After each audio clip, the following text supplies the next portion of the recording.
Very good evening and warm welcome to another chapter of South Asia Water Dialogues, a series of webinars promoting knowledge exchange amongst water professionals in the South Asian region, brought to you by South Asia Young Women in Water. My name is Sayeda Rahimi, and I'm Afghanistan's representative at SAYWiW and working as a researcher in Afghanistan. South Asia Young Women in Water is a dynamic network founded by passionate young women professionals from India, Pakistan, Bangladesh, and Nepal. Our mission is to bridge gaps in water sector by fostering collaboration, knowledge exchange, and empowerment across South Asia. Through initiatives like South Asia Water Dialogue, SAYWiW aims to create a strong, connected community that drives innovation and shared prosperity in water management while championing the voices of women and young in the region. For those who are joining this series the very first time, I'd like to give a quick introduction. As we all know that water scarcity is not just a regional issue, it's a global implication, especially for a region like South Asia that has numerous transboundary water bodies, aquifers, and basins. By bringing together experts, thinkers, and young professionals for simple dialogues, this webinar series aims to foster knowledge exchange and collaboration solutions. Through these sessions, SAYWiW is committed to highlighting the critical role that young and women play in water management and decision-making processes. This initiative is a step towards more inclusive and sustainable future for water security in South Asia. In this course today, we will be discussing urban water security challenges of yet another South Asia mega city facing rapid urbanization and climate stress, which is Karachi in Pakistan. We are excited to listen to our esteemed panelists, and therefore I am inviting our moderator for this evening and SAYWiW co-founder as well as Pakistan lead Hamna Fayyaz to take the floor. Hamna. Thank you, Saida. That was beautiful. Thanks a lot.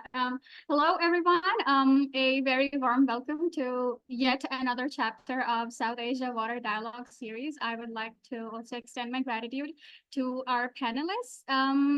Wow, it's been a really long time since we did this last.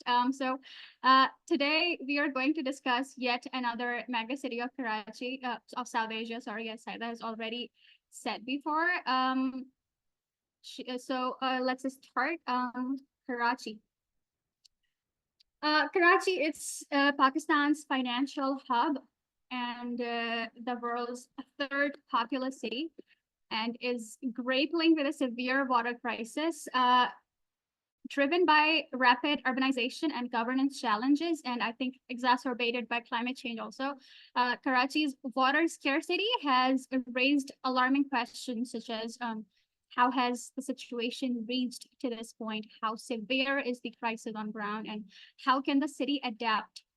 What lessons can we learn from other South Asian cities, and how can we, prevent this from worsening across the region? So, our panel of water management specialists and community engagement advocates and also hydrological experts will explore these issues in depth today.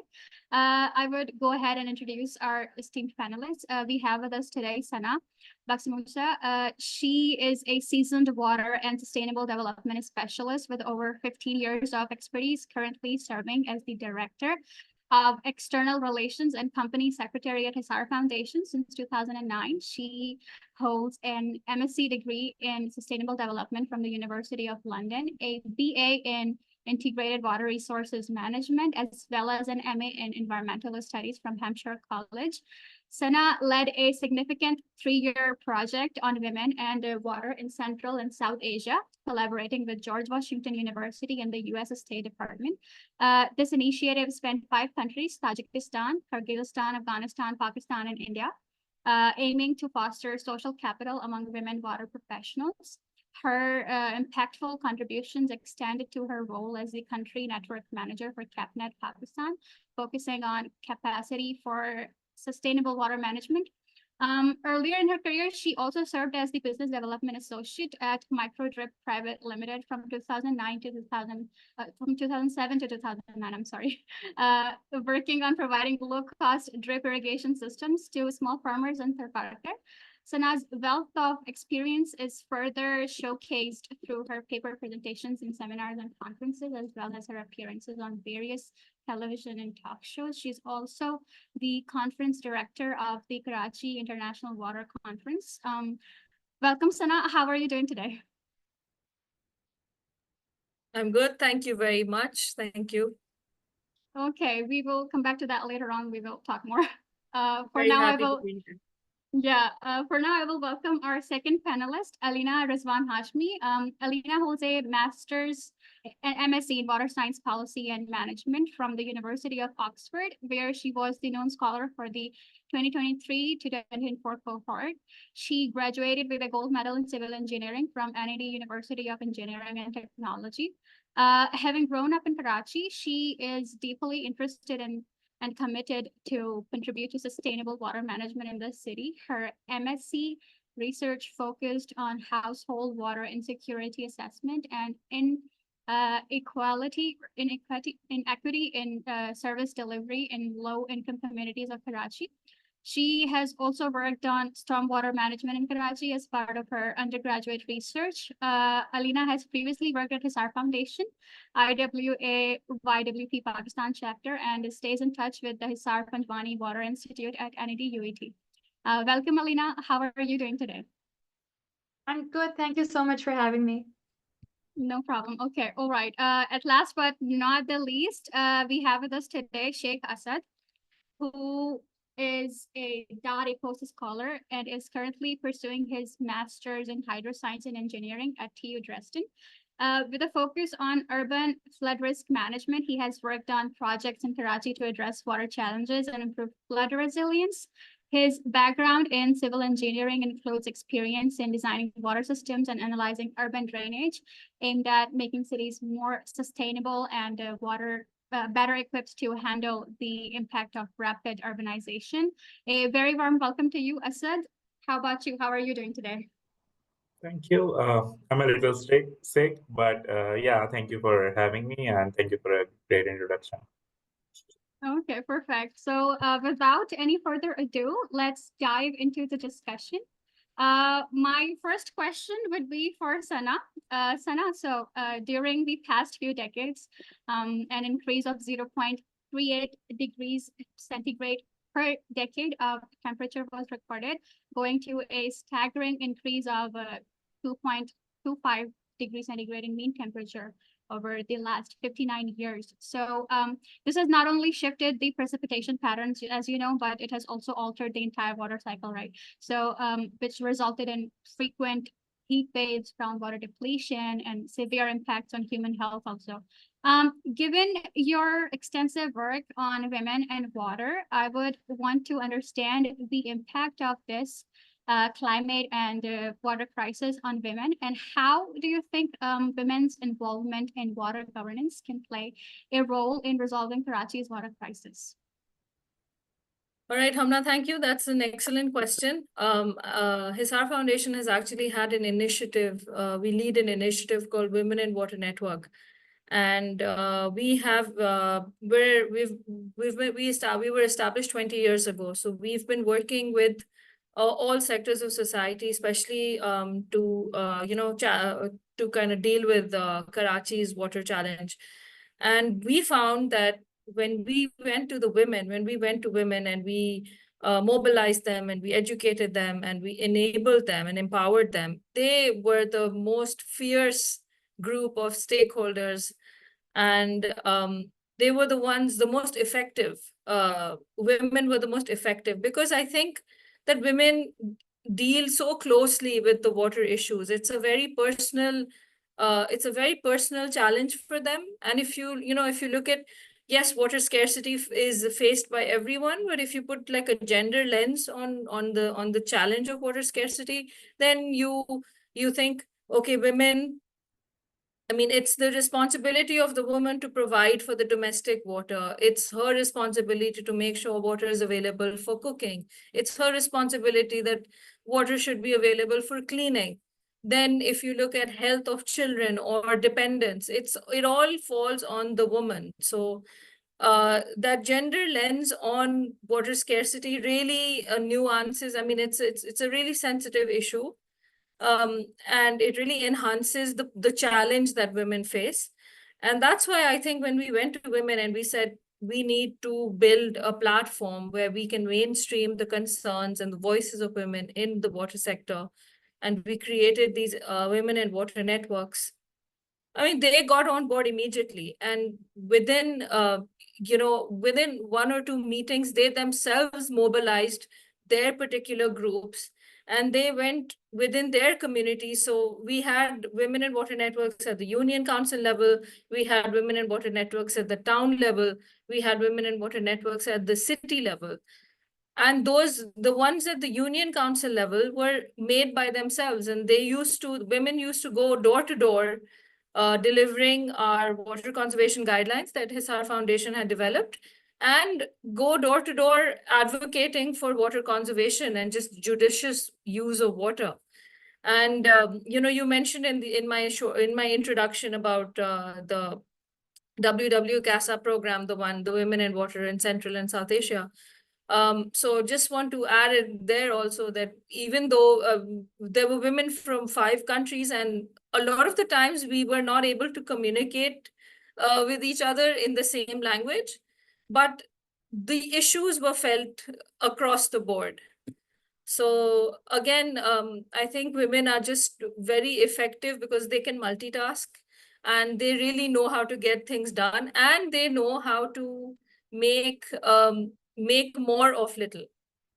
So Hisar Foundation strongly believes that we need to build women leadership in the water sector. And so we have lots of programs to mainstream women's voices. Okay, thank you so much. I think that really puts things in perspective, even when you cannot communicate in the same language, you can communicate with emotion, right? Because it's felt throughout the globe. What we face here, women in Africa, women in South America, they face there also. And going global actually, makes you realize things like that. So yeah, I completely agree with you. And I'm really grateful for all the great work that you're doing. Thank you for the answer. My next question would be for Alina Hashmi. So Alina, we both know that Karachi does not really, just face water scarcity. There is also the ever-existing problem of urban flooding, as merely 2 spells of monsoon rains and have the entire city of 20 million residents struggling. So as someone who has worked on stormwater management in Karachi, what role do you think effective stormwater management can play in reducing the city's water challenges, especially with increasing urbanization and the ever-changing climate? Yeah, thanks for the question, Hamna. So before I get into the actual theme of stormwater management, I think there's like one aspect of the question that I particularly want to highlight. So the figure of 20 million residents. Now that is a disputed one for Karachi, and I think this is one of like the problems that's very unique to Karachi and South Asia's context, is that we still don't have a figure for our population that most stakeholders agree on, and that is one of the core issues that we face with planning water resources and service delivery and everything as well. Like we don't have numbers that everyone agrees on. So yeah, before addressing stormwater management, I thought it was important to point this out. We really do need a proper census in order to address our water management issues properly. As for stormwater management, so I think it's from a public health point of view, it's very necessary because you have stormwater stagnating the streets for days on end. It's mixing with sewerage water. It's just causing health crises in various different areas. So like that, just considering from that aspect, it definitely should be a priority. But even in terms of like the actual use of like domestic water and the modes through which it is delivered to most people, I mean, most consumers in Karachi don't get regular water supply to their taps. they depend on tankers delivering them water to their doorstep, or donkey cart vendors, or various different kind of vendors which need access to their houses. And when you have stormwater basically paralyzing an entire neighborhood for at least a week, or in extreme cases such as in 2020 even for 2 weeks, then people do not have access to potable water for bathing, washing, and drinking purposes. So yeah, in terms of that, extremely important to address stormwater management. And I think this is also an issue that crosses every social class. So I remember in 2020, some of like the better off areas in Karachi had water inundated for up to 2 weeks. So residents in those areas as well, like they could not get drinking water. They were stuck in their houses. It was very, very problematic for water to reach them. So yeah, in terms of like priority, I would definitely like put it high on the list. Thank you so much for the insightful answer. I absolutely remember 2020, and it was so much worse than what we are talking about around right now. Like even DHA was flooded, people's basements were flooded, people saw a lot of damage to their businesses, and everything was just like too much. So yeah, thank you for putting that in perspective. My next question would be for Asad. Asad, now, just to get a hydrology perspective on this issue, how do you think technology can play a role in this crisis? Do you think technology such as smart water metering play a role in addressing issues like illegal connections and inefficient water distribution in Karachi? Do you think that could work? Um, before answering this question, I just want to add two different things. First, related to the gender participation. I think one of the things that we need to work on is the attitude of the stakeholders who are working in the water sector. So I distinctly remember in one of the companies I used to work with, they had this vacancy for a very long time of a water engineer, and I asked that can they hire one of the people that I know, and she happens to be a female. And they were like, it would be a majority male setting, and in the meetings it would be very difficult for her to cope up with it, and how will she go to the sites, and how will she do all of these tasks which any other man can do. So it was a very disheartening thing to listen from the people who seems to be very educated. And so that is something that we need to work on. Again, I will definitely agree with the Alina's point of view of 20 million figure, because there was a development report by JICA in I don't know, it was in 2007. And they said that the population of Karachi is estimated to be 27.5 million by 2020. And they are still stating that it's 20 million or 20.5 million, whatever that number is. So we really need to work on it, and need to find out what exactly the number is. Back to the smart metering and whatever the technologies that are buzzing around this time now. The problem is that if we just go back to the basic of rain gauges in Karachi, it's a city of, let's say, it's a city of 20 million people. It has a huge area, and it has only one rain gauge, one official rain gauge. I've worked in 3 different companies, and we only had one rain gauge data, and it had like a lot of issues. It had a lot of errors. So if we just start from the basic, start by fixing, but start by having more rain gauges, more river gauges, we can fix a lot of problems of estimating what amount of water we are having every year, and then we can plan according to it. So again, this in this year World Water Week, we were discussing about AI and machine learning, and how can it help countries like Pakistan, who doesn't have a lot of data.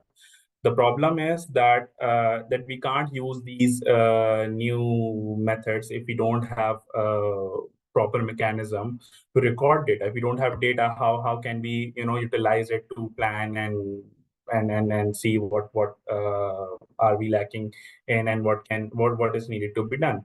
So that's the problem, and a lot of stakeholders, they think since it's a arid, semi-arid area. It doesn't receive a lot of rainfall. It doesn't need a lot of things to manage water, but it does. It has two rivers which needs to be managed. I know they are empty for like mm, half of the year, but they need to be they need to have river gauges and rain gauges in order to know what is coming in and what is going out. So all these devices, they are required, but we need to have a proper plan in order to implement it and to record data and to see what we have and what can be done. So yeah, it's important, but we need to have a proper plan for it. Thank you so much, Asad, for your answer. That was really good. And I think what you mentioned about the problems and about the gender lens, what Sana mentioned earlier, I think the two things can be, if they can be merged together, uh, women, women's perspective and women's point of view related to these issues can, really work with a lot of situations. Like, as you mentioned earlier, that the girl could not be hired because the men were threatened her probably expertise or whatever was going on over there. So I think if women could be included in these to bring solutions to these problems, there could be a lot done about these issues. So thank you so much. I think all of us learned a thing or two from your answer.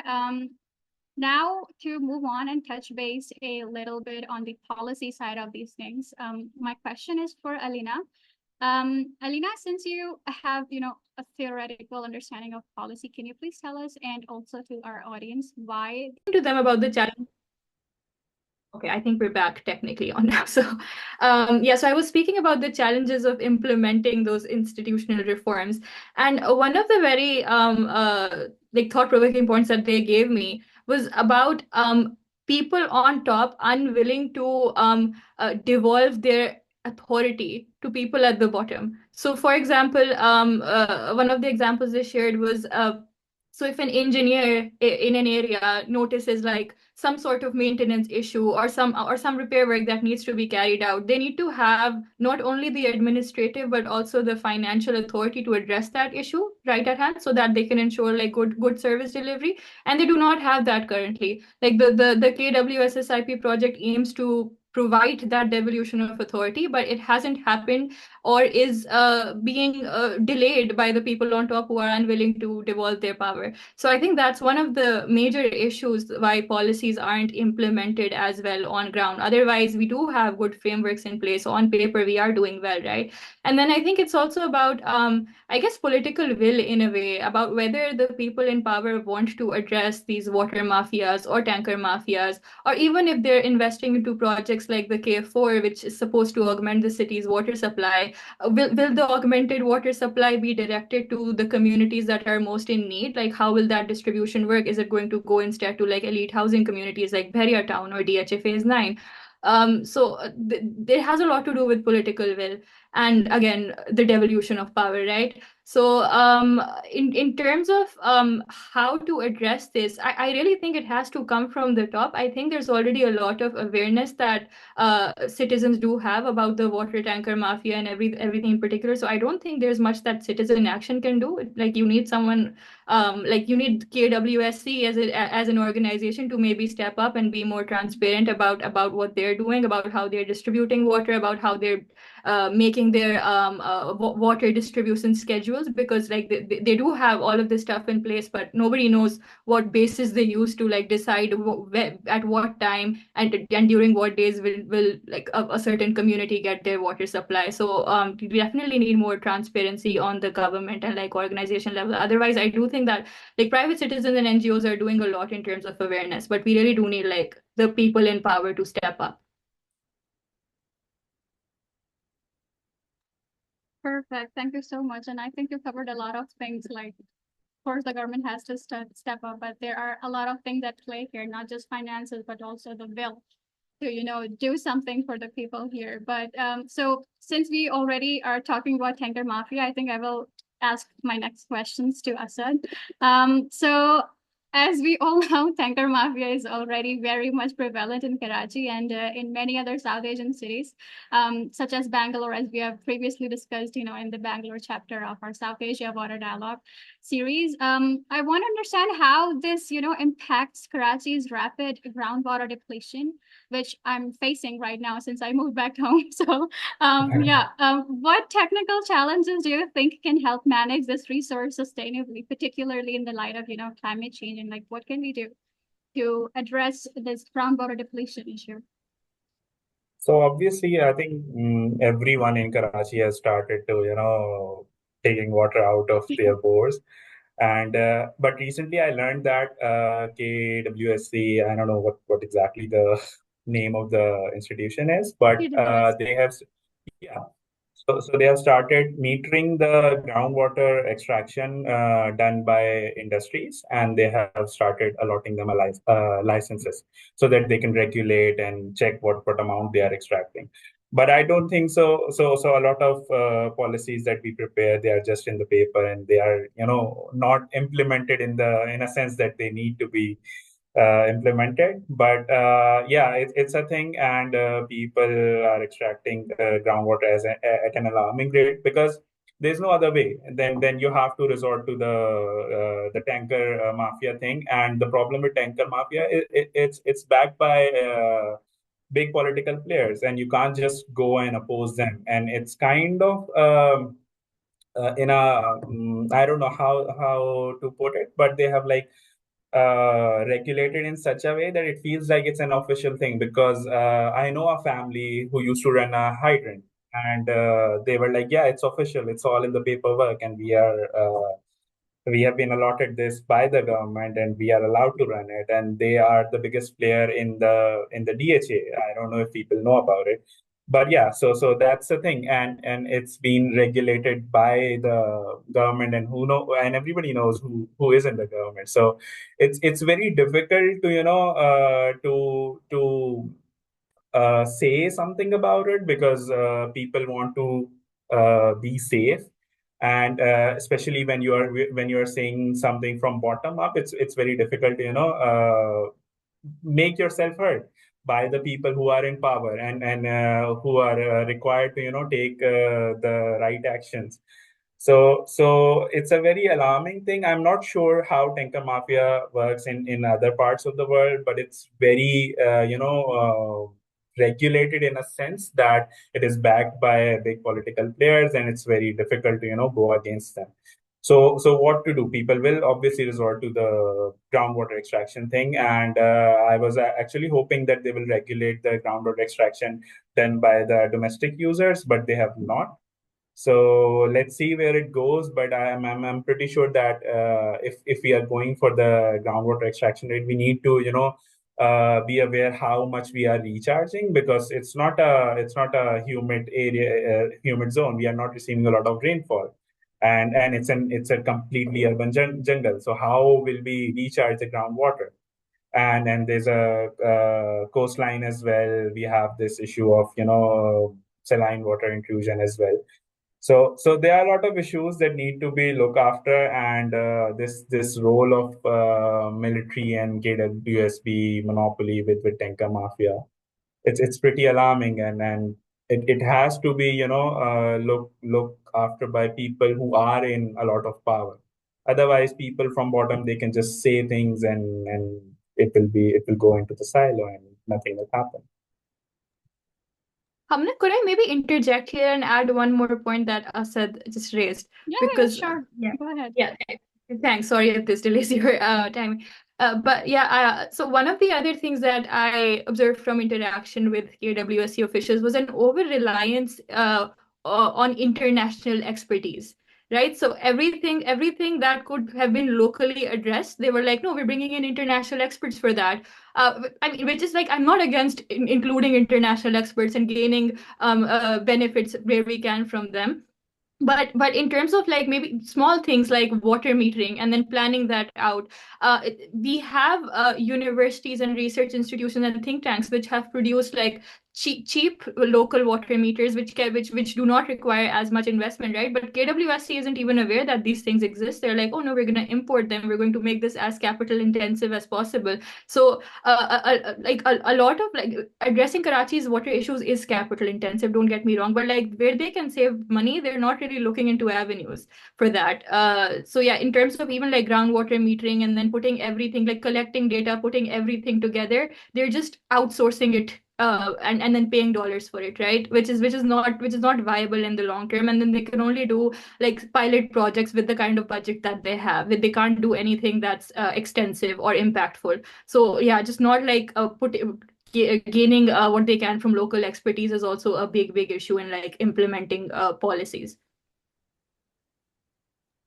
Yeah, thank you, Alina, for that perspective. Also, I think you're very much right, and I think everyone here will agree to whatever you have said, because, yeah, wherever we can save the money, we don't, and where we should put the money, we also don't. So it's a problem that we need to solve internally, but people are not ready to do that. So coming back to Sana, Sana, considering your years of experience, working on a regional level in Central and South Asia. I want to know, like, what would you recommend, not just to Karachi, but to, many cities facing these similar challenges and issues across South Asia, regarding community engagement? How does youth and, gender inclusion play a key role in ensuring improved water management in the South Asian cities? All right. So, sorry, excuse me. No, it's okay. Sorry for that interruption. Yeah, I think before I answer your question, I also would like to respond to everything that's been said. Alina raised a very valid point that we just love to, hire international consultants to kind of solve all our problems. It might be a colonial legacy that we're still, dealing with, that let's get the white man to come and like save us. But it might also be that there might be some kickbacks. I mean, let's be honest, the people who are in power and who are in control, they have vested interests in certain things, and filling their pockets is one of them. The other thing about tanker mafia, it's interesting. We do say, yes, there is a tanker mafia. No doubt it exists. It's a big problem. But the reason why it exists is because we citizens have also let it exist. Like take defense, for example. There are so many areas, phases where there is no pipe water system. So, I mean, how can you build a house if you know that you don't have any connection to the main water line? Obviously, then you will have to get tankers. I mean, where else do you expect your water to come from? So, the other flip side of that is we can co-opt these water tankers and use them to our benefit. And I think KWSB or KWSC has done that to a certain extent, because I think maybe last year, a couple of years ago, they did like a massive crackdown on like all the hydrants in the city. I think there were 200 which were functioning, and 100 of them were illegal and 100 were legal, and they shut down all the illegal ones. So now they have like this app, and you can book a water tanker through the KWSB app. I don't know how efficient it is. I haven't used it myself. But it's interesting how they've used the water tanker mechanism to benefit them, because we do live in a world where we are all used to very on-demand. We want everything on demand. And so if you think about it, water tankers are water on demand. You don't have to wait then for like timed water supply. So whereas it is an issue, no doubt, because it's political, there's a lot more challenges, but it is interesting how it has been co-opted to benefit citizens. And again, I think Alina raised this point about, yes, they are doing K4 project. I think it's been going on for like the last 10 years. As far as I know, it's still being built. But according to the KWSB or KWSC website, Karachi has like 18 million population. So going back to again what these guys said, that is it 20 million, 25 million, 27 million? KWSC thinks it's 18 million, and they say that we are able to give 650 million gallons per day of supply compared to 1,200 million gallons per day of demand. So we're already 50% short at 18 million. So if it's like 20 million, 22 or 25, we can just, I mean, you can just imagine what the shortage is like. The other thing we were talking about groundwater. I know, I'm sorry, I'm diverting from your question, but it's just, I just want to put a different perspective on things that have been said. So look, in the light of climate change, Karachi has had really erratic rainfall, and it's interesting how like it's almost become a monsoon, a tropical kind of climate, and we're having cloudbursts, and we've never had cloudbursts before. So yes, we have many more cyclonic activities. Like we always we're told, there's some typhoon, some cyclone coming, and then the joke is Abdullah Shah Ghazi will like save us. So yes, we have been saved, and it's not been that bad. But we've had some bouts of really intense rainfall and cloudbursts where we had like rainfall, which we usually have over a year in one day. That's actually led to like saturate, like the water table is so high now that even if it rains a little bit, and I'm sure Asad can speak to this, that even if there's a little bit of rainfall, everything's underwater because there is no drainage. There's no way, there's no place for that water to go because we've closed all our drainage channels, which are natural drainage channels, because we've built roads and housing societies over there. So it's, I don't know if we're, yes, maybe on a household level, where because we have lots of bores and whatever is within your own your boundary wall, you're allowed to do whatever you can. You're allowed to do whatever you want within the boundary wall that you live in. So probably boring has increased, but I don't know if there's groundwater depletion. So I would like if Asad can maybe clarify that for me. So you're talking about gender. Yes, that is why we want to develop leadership in the water sector. And we've had a situation where we've had like these events where people, the Sindh water policy was being made, and we've been talking on water and water policy for so many years. And we found out that there was a water policy working group being made, and there was some session, and we found out there was no woman at the table. So we literally crashed their party, and we like launched this initiative called Bring Women to the Water Table. So I also think that if we have women in the leadership and like in making decisions, women decision makers, then a lot of our issues will be solved, because again, women look at things from a very sensitive perspective.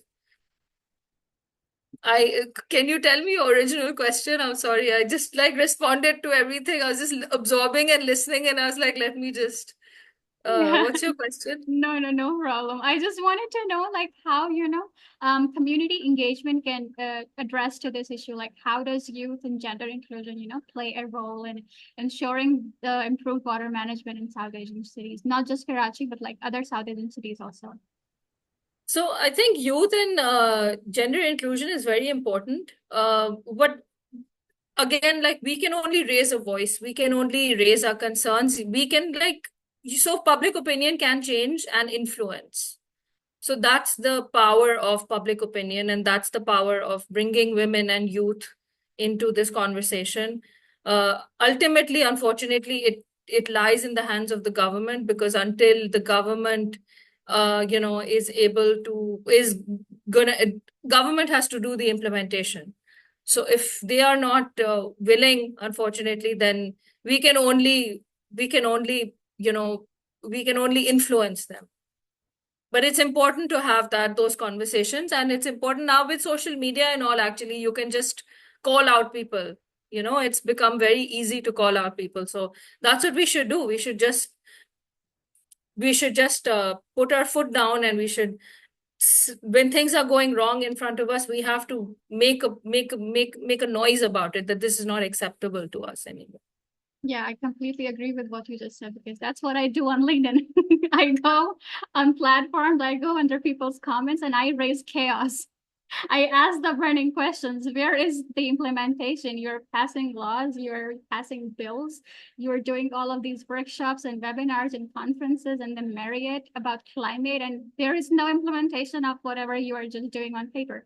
So that's what I do. Then that's what South Asia Young Women in Water does. That's how we created it. That's why it's that's the purpose of South Asia Young Women in Water. But so now I have a few questions that are not really directed to anyone. Anyone of you can answer. It's just to give a little something to think about to our audience and to keep the conversation going. So as we have previously discussed about the tanker mafia already, I want to understand how community engagement can maybe loosen the grip of this mafia. We have already discussed this before, that maybe it's very political and it's very, it's called a mafia for a reason, right? So, but I still want to discuss opportunities and avenues where, community and citizens can, work on this. And because water resources, they actually belong to the public, right? Water should not be a resource that only the wealthy can have access to. So what is your opinion on this? And do you think citizen action can play a role? Like, can we stir some chaos? Can we do something about this to eliminate this issue? And anybody who would like to take on this can answer. I can maybe start and then interject in between again. I'd like Sanara to speak maybe. So I think the tanker mafia is dangerous business, to put it very simply. Like we've heard of activists and people who have been killed because they try to raise their voice against the tanker mafia. So I wouldn't put things as simply as saying that youth action and awareness and maybe just a few posts on social media can help loosen the grip of the tanker mafia. Again, I think this is something that needs law enforcement agencies to step into. That won't happen unless there's political will about actually addressing tanker mafias. Now, recently, as Sana said, there has been some effort in trying to regularize part of the tanker mafia industry. The KWSB, I think they have a hydrant cell now, at least where they're trying to map out and put as many tanker operators on their radar as they can. And I think with a city like Karachi and with like the current issues that we face with some areas not even having pipelines and stuff, you do have to regularize the system that people already use until you come up with an alternative in place. So I think there is some effort being made in that direction, definitely not at the speed that we'd like it to be. But as far as like community engagement is concerned in directly addressing the tanker mafia and maybe dissolving their power or affecting their power, I don't think there's much scope in that. But Sana and Asad, feel free to disagree with me because I'd like to hear your perspective on this. I will agree with this because obviously you can't do much. You can just raise your voice, but then you are putting yourself in danger because it's again like Alina said that people have been killed because of this. So yeah, you can raise awareness, you can do all sorts of things, but it won't happen because the problem is that people who are controlling it, if they were listening to any of the people who are working in water sector, they would have kind of started to come up with a solution. Yeah, I think regulating it's a much better thing to do. And I remember, I'm not sure how much of it is true, but I saw. I hope everybody knows Parveen Rahman. But yeah. So she once said that we have to come up with a solution that we can bring both parties to the same table. So I think there was this issue of that government was refusing to lay out a pipeline, and she involved the people from the community so that they can play a part as labor, and government can provide the infrastructure, and they actually were able to do that. And I know it's not possible for every area, but something like that can be inspirational in this regard, and maybe both the parties can come up to an agreement where there is not much loss. I know people who are in the water business, they are morally wrong, and they are just in there for the money, but still there can be a solution if both the parties are willing to come to a table, and it has to come from the party with much greater power in hand. So yeah, we can involve the youth, but if the other party is not willing to, move towards a solution, then there's not much hope. Yeah, that I think really puts things in a very hopeless situation. Unfortunately, it does. Yeah. But I Yeah. agree with what both Asad and Alina have said, that yes, it's a dangerous game, and therefore, people are scared really to talk against them. And it's a matter of political will, and it's unless they want things to change, unfortunately, just inclusion of youth and women is not going to, it's not gonna it's not the solution to the problem. But I think one of the things that we should try to promote and really, get the government to implement and act upon is we need to start doing water treatment. I mean, there are so many cities in the world where the same water is recycled 10 times, 12 times, 17 times before it goes into the sea. But here, there is no treatment. So there's no recycling. There's no concept of these kinds of things. And I think a little will go a long way if we just start looking at water treatment and water recycling. Even, I mean, start from your home. Of course, it's the main thing I'm talking about on a government, like on a large scale urban level, but at least on a city level, but we can even do that at home, and we have to. Yeah, also, I think just one more point on the tanker mafia. I think it's important to point out that we cannot paint all tanker operators with the same brush. Like they're not at the equal, like they're not all at the equal level of criminality or evilness, so to say. There are people, as Asad said, who think that it's a perfectly legitimate business, and they say they have licenses for it, and they're okay doing it. They're even registered with KWSC. So I think like at some level you will have to engage with them, and as I said, bring everyone on the same table. And until we have better systems in place or upgraded infrastructure, there is a need to regularize what can be regularized and take action against what is out in the open and fully illegal. Perfect. Thank you so much to all of you. Now we will just give the floor to our audience. If anyone would like to ask any questions, you can just turn on your microphone or your audio, or just, use the same old chat option to put your queries, and I will read them out to our panelists.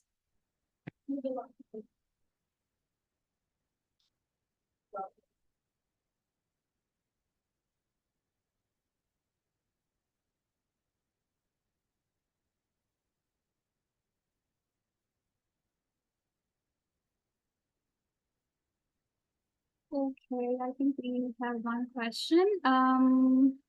Meghna wants to ask, how can we work towards decolonizing water regulations to better reflect and serve local realities, and what role should international organizations and funding agencies play in helping previously colonized nations break free from colonial era frameworks? Additionally, how can young people actively contribute to this transformation? That's a very good question. Who would like to take that on?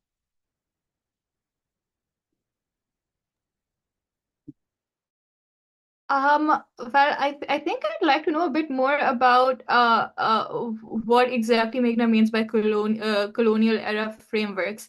Because I do think that in terms of especially Karachi's context, we've had quite a bit of legislation and policies post independence which I think are not rooted in colonial era frameworks. But I may not be extremely well aware about this, so if Sana has another perspective.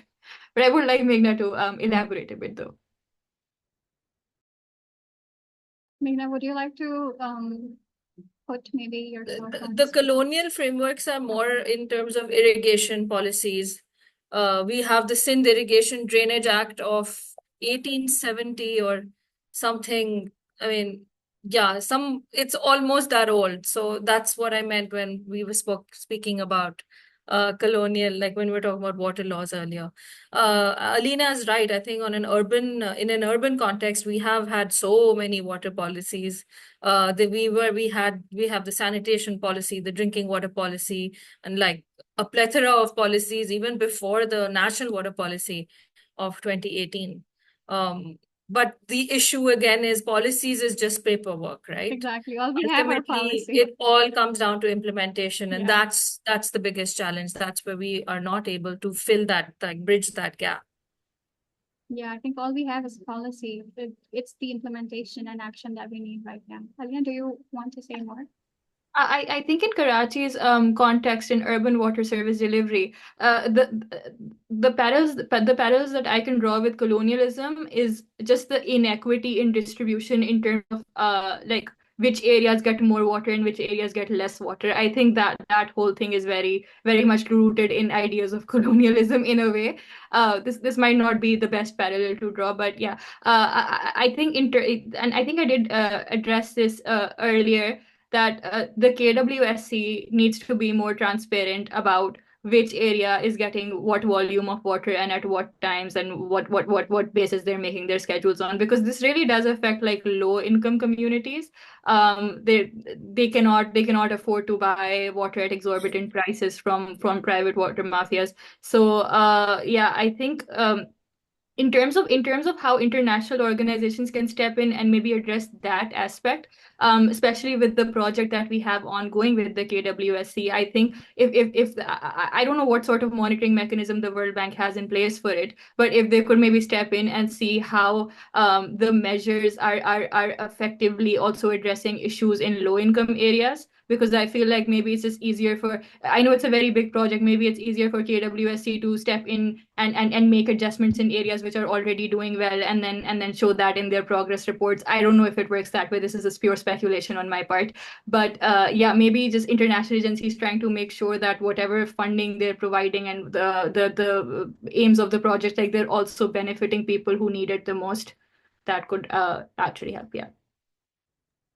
Just to build on that point a little bit, I think a lot of international funding has also been pulled in the past few decades because of these numbers that are being fudged on these international reports that we submit to international organizations. And I do know that this happens because when I was working with GWP last year, Global Water Partnership in Stockholm, we were working on the 2023 IWRM reporting process in which every country has to report on their water management practices to the United Nations and how well aligned they are with the Sustainable Development Goals. So we helped, I think, 65 countries across the globe with their water management practices and with their action plans and stuff like that. So I know this for sure, that a lot of the reports that were submitted and a lot of numbers that were submitted were fudged, because there is no way that the numbers were that good. There is no way that Pakistan could come in between, a high level of water implementation and water management practices. There is no way that is real,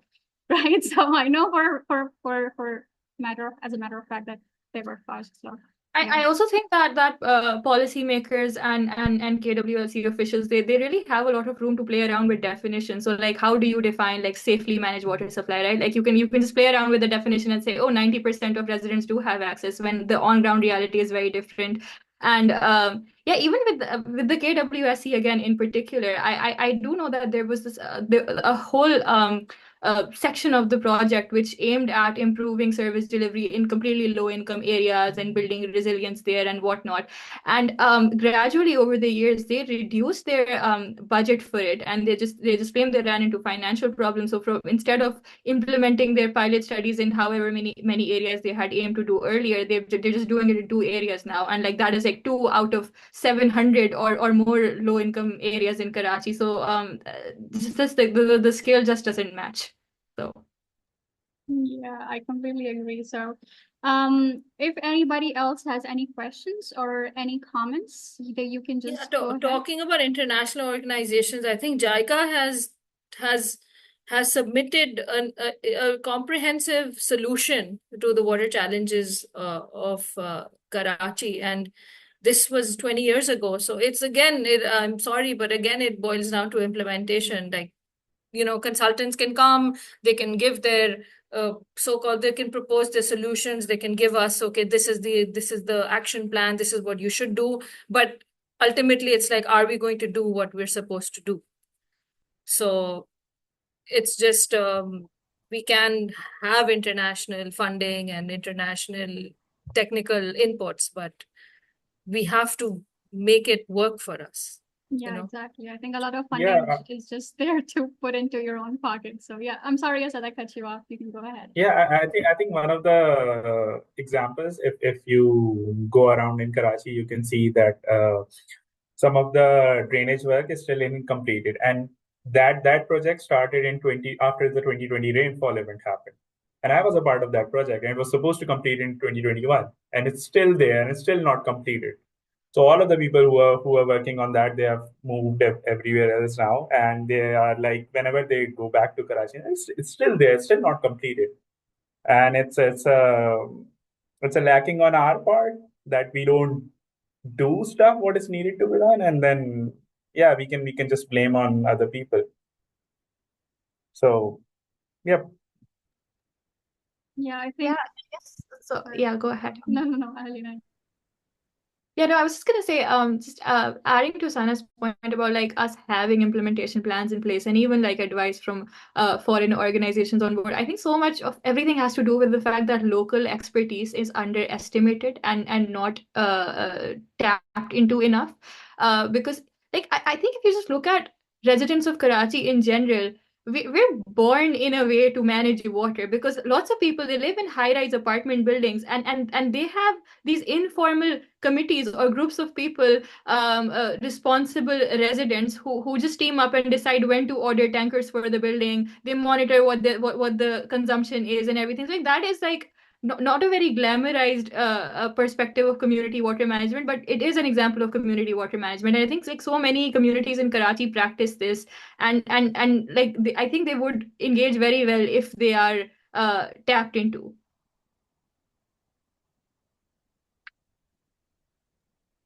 Yeah, I think you're right. We always are after the international talent, and we are always after. I think this is what Meghna meant by colonial mindset. You know, we always want the white people to come and solve our issues. We always want the former masters to, you know, save us from our problems and our crises. But and a lot of our local talent, a lot of our domestic people that can work for the solutions don't get involved in such issues. So we are reaching the end of our webinar already. We are, I think, out of time. We will probably take 1 or 2 more minutes. So yeah, as we reach the end of our webinar today, I would just like to say that this discussion has given us not just a deeper understanding of Karachi's water crisis, but more importantly, the ways we as citizens can, or more likely cannot, you know, contribute to the solutions. Well, the challenges are immense, and I think conversations like these really, you know, remind us that collaboration is key, and you know, people need to come on the same page, not just at citizens, but the government also. And that change is possible if we just, you know, open our mind to just a little bit, just this little. On behalf of South Asia Young Women in Water, I would like to extend my sincere gratitude and thanks to our panelists, Sana, Alina, and Asad, for taking the time to join us and for your valuable contributions. Your perspectives truly, you know, enriched the discussion today. And I would also like to thank our audience for your participation and thoughtful questions, which really added another layer of, you know, depth to this event.